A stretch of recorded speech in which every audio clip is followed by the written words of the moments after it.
सुखी जीवनासाठी अध्यात्माची बैठक महत्त्वाची. अभिनेत्री सुकन्या कुलकर्णी मोने.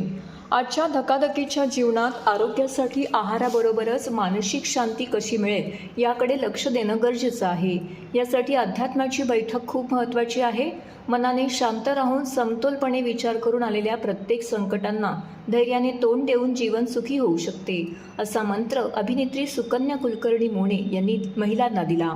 ठाण्यातील घोडबंदर स्थित पातलीपाडा येथील होरायझन प्राईम हॉस्पिटलच्या वतीने जागतिक महिला दिनानिमित्त महिलांच्या आरोग्याच्या दृष्टिकोनातून हॉस्पिटलच्या आवारात चर्चासत्राचे तसेच जन्मरोण या आगामी मराठी चित्रपटातील कलाकार आणि दिग्दर्शकांच्या गप्पांचा कार्यक्रम आयोजित करण्यात आला होता. त्यावेळी अभिनेत्री सुकन्या कुलकर्णी मोने बोलत होत्या. होरायझन प्राईम हॉस्पिटलच्या CEO रिया वैद्य आणि ऋषिकेश वैद्य यांनी प्रमुख पाहुणे म्हणून अभिनेत्री सुकन्या कुलकर्णी मोने, जन्मरोणच्या निर्मात्या दिग्दर्शिका कांचन अधिकारी, स्त्रीरोग तज्ज्ञ डॉक्टरांचे पुष्पगुच्छ देऊन स्वागत केले. कार्यक्रमाच्या प्रारंभी हॉस्पिटलच्या स्टाफने बाईपण भारी देवा या गाण्याचे सादरीकरण केले. तेव्हा अभिनेत्री सुकन्या कुलकर्णी मोने यांनीही गाण्यावर ठेका धरला. महिला पुढे जात आहेत, प्रगती करत असल्याचे पाहून छान वाटत आहे. ती अबला कधीच नव्हती, ती सबला होती, पण याची जाणीव आता सगळ्यांना होत आहे. प्रत्येक यशस्वी पुरुषाच्या मागे स्त्री उभी असते. आता मात्र चित्र उलटे व्हायला लागले आहे आणि ते चांगलं आहे, असं मत अभिनेत्री सुकन्या कुलकर्णी मोने यांनी व्यक्त केलं. आज सर्व क्षेत्रामध्ये महिला एका उंचीवर पोहोचल्या आहेत, मात्र तरीही त्यांना घरामध्ये दुय्यम वागणूक दिली जाते. घरातील माणसांनी त्यांचा आदर सत्कार करायला हवा.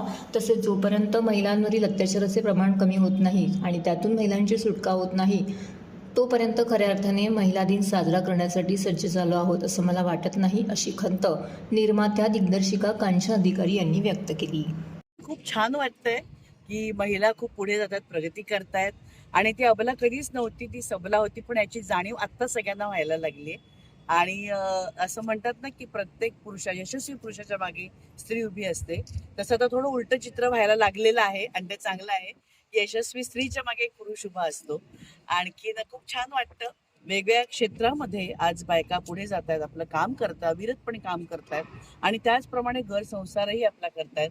ती तारेवरची कसरत हळूहळू ती सोपी करत चाललेली आहे आणि तिला घरच्याचा पाठिंबा पण निश्चितच आहे, त्याच्याशिवाय काही होऊ शकत नाही. पण बाकीच्यांनाही लागतंच की घरच्यांचा पाठिंबा. म्हणजे पुरुष जेव्हा बाहेर कामासाठी जातो तेव्हा घराकडे त्याचं लक्ष म्हणजे तो निश्चिंतपणे बाहेर जातो, कारण बायको असते. तसंच हल्ली चाललेलं आहे सगळीकडे आणि खूप छान आहे. फक्त एकच सांगावंसं वाटतं की या सगळ्या काही गडबडीमध्ये स्वतःच्या तब्येतीकडे लक्ष द्या, स्वतःच्या तब्येतीकडे जास्त लक्ष द्या, आहाराकडे लक्ष द्या आणि मानसिक शांती सुद्धा कशी मिळेल याच्याकडे लक्ष द्या. त्यासाठी अध्यात्माची बैठक असं खूप महत्वाचं असं मला वाटतं की सर्वांना जागतिक महिला दिनाच्या हार्दिक हार्दिक शुभेच्छा. महिला आजकाल मग ते राजकीय क्षेत्र असो, सांस्कृतिक असो, सामाजिक असो, क्रीडा क्षेत्र असो, अगदी पायलट होण्याचं क्षेत्र असो, IAS असो, IPS असो आणि इव्हन चंद्रावर जायचं असलं तरी सुद्धा महिला तिथे पोहोचलेल्या आहेत. परंतु हे सगळं चित्र एक सुखद चित्र म्हणून आपल्याला दिसतं. ॲट द सेम टाइम बऱ्याच वेळेला घरामध्येच महिलेला सेकंडरी ट्रीटमेंट मिळते. मग तिने बाहेर किती का क्षेत्रामध्ये तिची प्रगती झालेली असो. सो त्यामुळे जोपर्यंत घरातली माणसंच त्या महिलेचा आदर करत नाहीत, सत्कार करत नाहीत, तोपर्यंत मला असं वाटत नाही की खऱ्या अर्थाने महिला दिन साजरा करण्यासाठी आपण सज्ज झालेलो आहोत.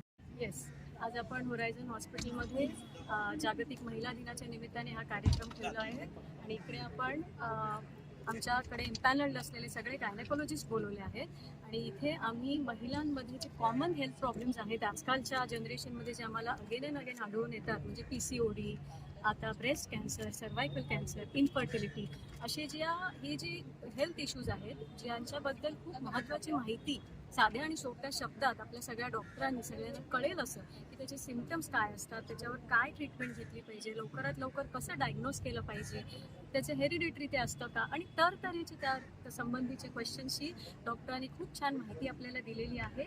आणि मी असं महिला दिनाच्या निमित्ताने सगळ्या महिलांना जरूर हे सांगेन की आज आपण हा जागतिक महिला दिन म्हणजे शक्यतो आपल्याला त्याचा स्त्री पुरुष यांच्यामधला जो सामाजिक आपल्याला समानता समाजामध्ये जागृतीकरण हा मूळ उद्देश असतो. पण आपण ज्या ठाण्या मुंबईसारख्या शहरांमध्ये बऱ्यापैकी मला वाटतं बऱ्याच अंशी तो आपल्याकडे आता समानता दिसून आलेली आहे.